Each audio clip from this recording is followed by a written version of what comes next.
नमस्कार दोस्तों, आज का यह प्रसंग उस समय का है जिस समय भगवान राम माता सीता को रावण के बंधन से छुड़ाने के लिए लंका को जा रहे थे। जब उनकी पूरी वानर सेना समुद्र के किनारे पहुंच गई, तब किसी भी प्रकार का कोई मार्ग नहीं मिला कि समुद्र को किस प्रकार से पूरी सेना के साथ पार किया जाए। इसी संदर्भ में गिलहरी का योगदान भी सम्मिलित हुआ, क्योंकि वहां पर एक राम सेतु बना था जिसमें गिलहरी का बहुत ही बड़ा योगदान रहा था। आइए आपको उसकी कथा बताते हैं। यह बात उस समय की है जब भगवान राम माता सीता को बचाने के लिए लंका जाना चाहते थे, परंतु समुद्र की वजह से लंका पार नहीं पहुंच पा रहे थे और उन्हें किसी भी प्रकार का कोई रास्ता नहीं सूझ रहा था। इस पर भगवान श्री राम क्रोधित हो उठे और उन्होंने समुद्र पर बाढ़ तान दिया, जिसकी वजह से समुद्र देवता भयभीत हो गए और भगवान श्री राम के सम्मुख प्रकट हुए और वार्तालाप में उन्होंने बताया कि आपकी सेना में नल और नील दो ऐसे वानर हैं जिसके जरिए आप राम सेतु का निर्माण कर सकते हैं और इस समुद्र को पार कर सकते हैं। इसके पश्चात वानर सेना और हनुमान जी ने यह तय किया कि हम सागर के ऊपर एक राम सेतु का निर्माण करेंगे और उसी पर चलकर लंका पहुंच जाएंगे।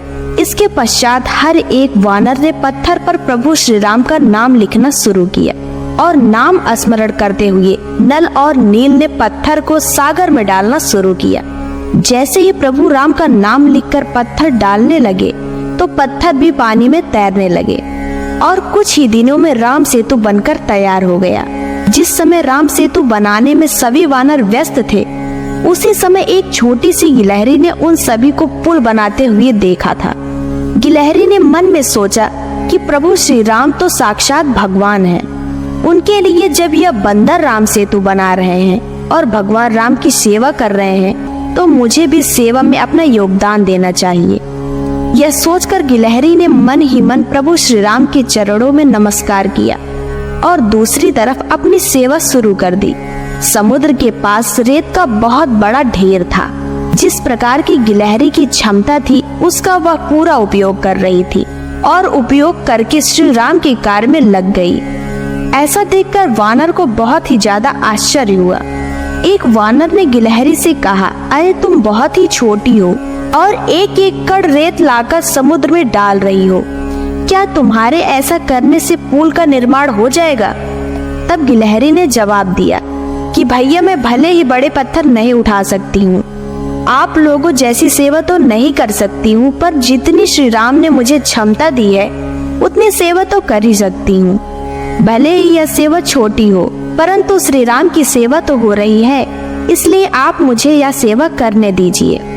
ऐसा कहने के पश्चात गिलहरी दोबारा से रेत लेकर सागर में डालने की सेवा करने लगी।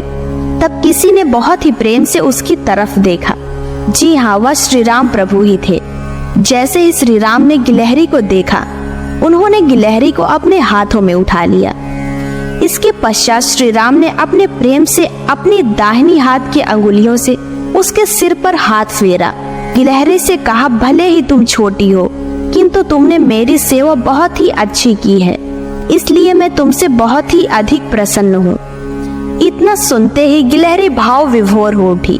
उस समय गिलहरी की पीठ पर भगवान की उंगलियों के निशान प्रकट हो गए थे, जिसकी वजह से आज तक गिलहरी की पीठ पर धारियों के निशान दिखाई देते हैं। वह प्रभु की उंगलियों के निशान ही हैं। इसके पश्चात प्रभु श्री राम ने गिलहरी से कहा, जो भी तुम्हारी जैसी सेवा करेगा उस पर हमेशा मेरी कृपा बनी रहेगी, उसे किसी भी प्रकार की कमी नहीं आएगी। गिलहरी के इस प्रयास का यह असर हुआ कि बड़े पत्थरों के बीच जो खाली जगह रह गई थी, छोटे छोटे कंकड़ों ने उन दरारों को भरकर सेतु को मजबूती प्रदान की थी। रामायण के बीच से निकले इस प्रसंग पर कुछ लोग सहसा ही भरोसा नहीं करते। गिलहरी जैसे जीवों के बोल सकने जैसी बातों से कथा काल्पनिक लग सकती है। कई लोग इसे असत्य भी बताते हैं।